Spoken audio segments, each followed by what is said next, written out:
চলে এসেছি দুই দিদির রান্নাঘরে। আজকে রান্নাটা করব, পাশে থাকুন, দেখতে থাকুন কি কি রান্না করি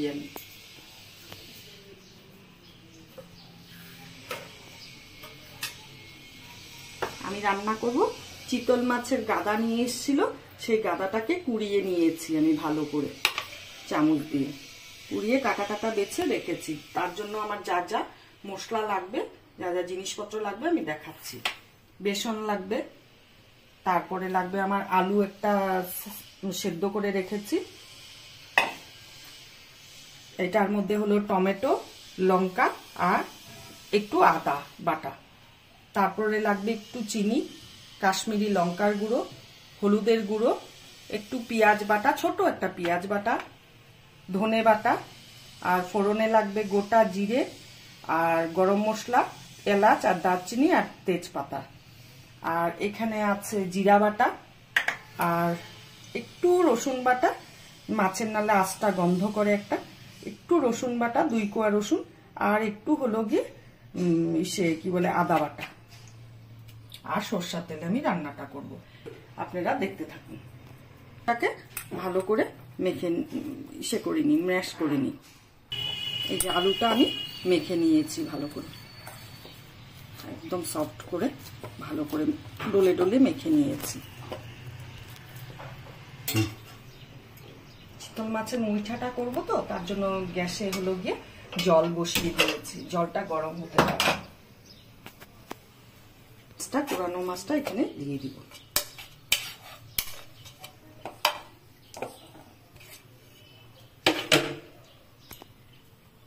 মাখার সময়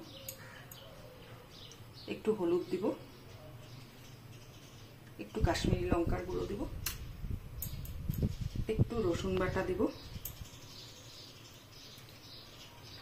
একটু আদা বাটা দিব, একটু পেঁয়াজ বাটা দিব, একটু জিরে বাটা দিব,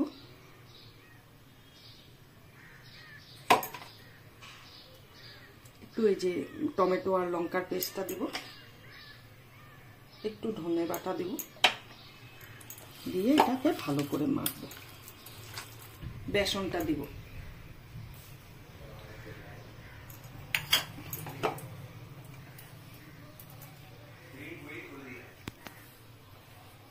ফুটে গেছে, এখন আমি এক এক করে মুইঠাগুলোকে ছেড়ে দেব।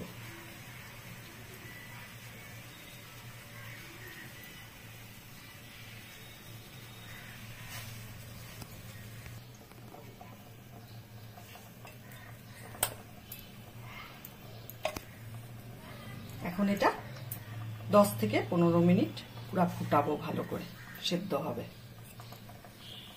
এগুলো টকবক করে ফুটছে আর অনেকটা বড় হয়ে গেছে, ফুলে প্রায় হয়ে এসছে সেদ্ধটা, আর একটু সময় তারপরে নামিয়ে নিব। আমার মুঠাগুলো সেদ্ধ হয়ে গেছে, এবার আমি নামিয়ে নিব।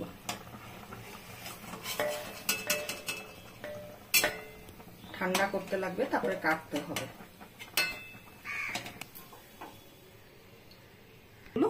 কাটবো, আপনারা চাইলে গোটা গোটাও রাখতে পারেন, কিন্তু আমি কেটে করব। মশলা, তেল মশলাটা ভালো ঢোকে, নুন মিষ্টিটা, ঝালটা। আমি এই সাইজ করে কেটে নিচ্ছি, আপনারা দুফালি করেও নিতে পারেন, এরকম মাঝখানে একটা টুকরা করে করে নিলেও হবে।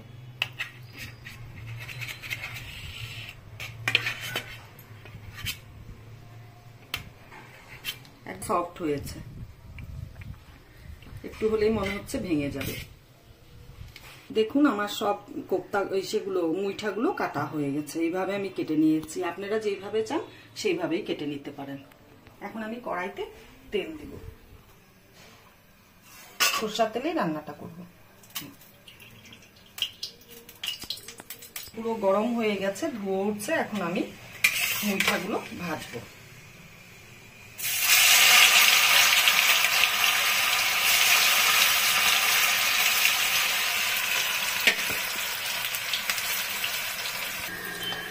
মুঠাগুলো আমার ভাজা হয়ে গেছে, এবার আমি উঠিয়ে নেব।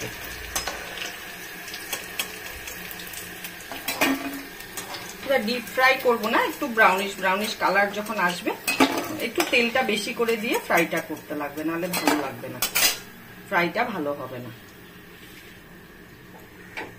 এখন বাদবাকিগুলো আমি এইভাবেই তেল কষে দিয়ে ভেজে নেব।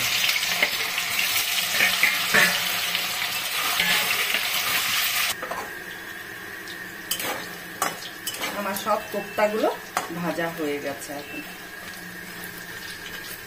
এখন আমি উঠিয়ে নিব।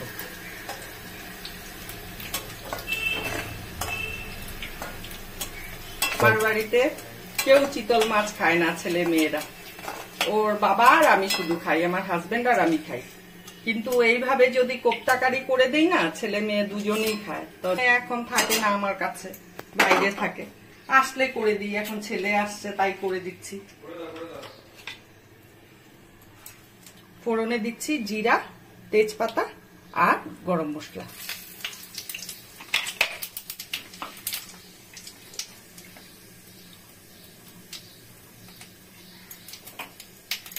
এখন আলুগুলো ছেড়ে দেব। আমার ভাজা হয়ে গেছে, এখন আমি মশলাগুলো অ্যাড করব।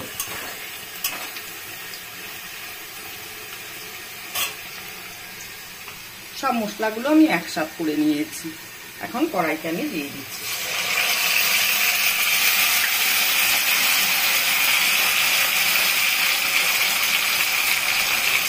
লঙ্কা, কাশ্মীরি লঙ্কার গুঁড়োটা দিচ্ছি।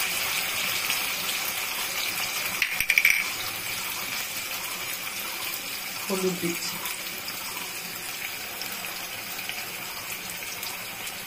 এই 2 চামচ কাছাকাছি হলুদ দিলাম। নুন হলো গিয়ে আমি স্বাদ অনুসারে নুন দিচ্ছি। কারো বাড়িতে নুন বেশি খায়, কারো বাড়িতে আবার কম খায়।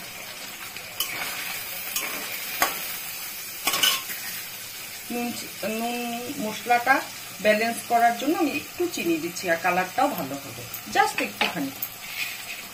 এখন আমি কষাচ্ছি। বেশি আঁচ দিয়ে মশলাটা কষানো যাবে না, একদম সিম করে নিয়ে আমি গ্যাসটাকে তারপরে কষাচ্ছি। আর মশলা দিয়েছিলাম যে আলুটার মধ্যে পুরো ভাজা হয়ে গেছে, তেল ছেড়ে দিয়েছে। দেখুন চারিদিক থেকে আর কি সুন্দর কালার এসছে। এক ছিটাই আমি কিন্তু কাশ্মীরি লঙ্কার গুঁড়ো অ্যাড করেছিলাম, দারুণ কালার আসছে। এখন আমি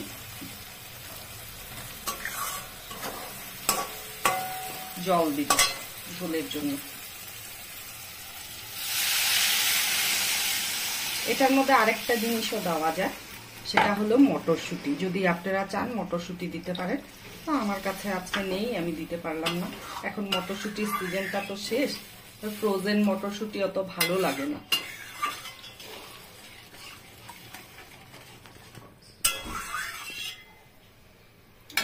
আমার ঝোল ফুটে গেছে পুরা। এখন আমি দেখাচ্ছি আলুটা সেদ্ধ হয়েছে কিনা না।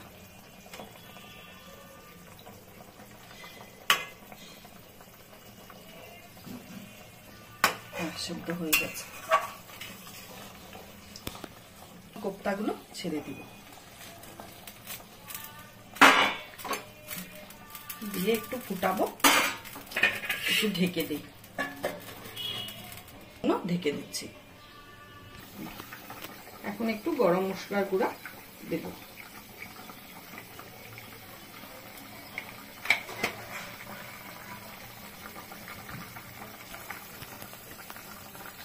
আর একটু ঘি দেব। আপনারা চাইলে দিতেও পারেন, নাও দিতে পারেন।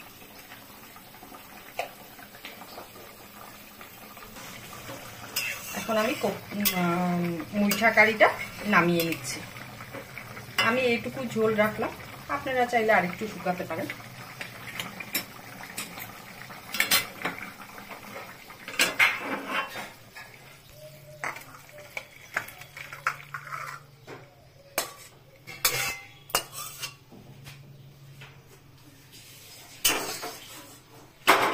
আমার মুইঠা কারিটা হয়ে গেছে, এইটুকু ঝোল রেখেছি, মুইঠাগুলো একটু টেনে নিবেন।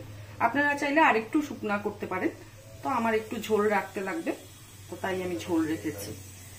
আর আপনারা ভিডিও দেখছেন না বোধহয়, আমার রান্নাগুলো আপনাদের ভালো লাগছে না। যাই হোক, তো ফেসবুক থেকে যদি দেখেন তাহলে লাইক করবেন, কমেন্ট করবেন, শেয়ার করবেন, আর ইউটিউব থেকে যদি দেখেন তাহলে সাবস্ক্রাইব অবশ্যই করবেন আর পাশে দেওয়া বেল আইকনটা প্রেস করবেন। আশা করি আপনারা এইভাবে রান্না করে খেলে পরে আমার মনে হয় ভালো লাগবে। আপনারা করে একবার প্লিজ করে খেয়ে দেখুন আমার রান্নাগুলো, তারপরে আপনারা কমেন্ট করে আমাকে জানাবেন। টাটা আজকের জন্য।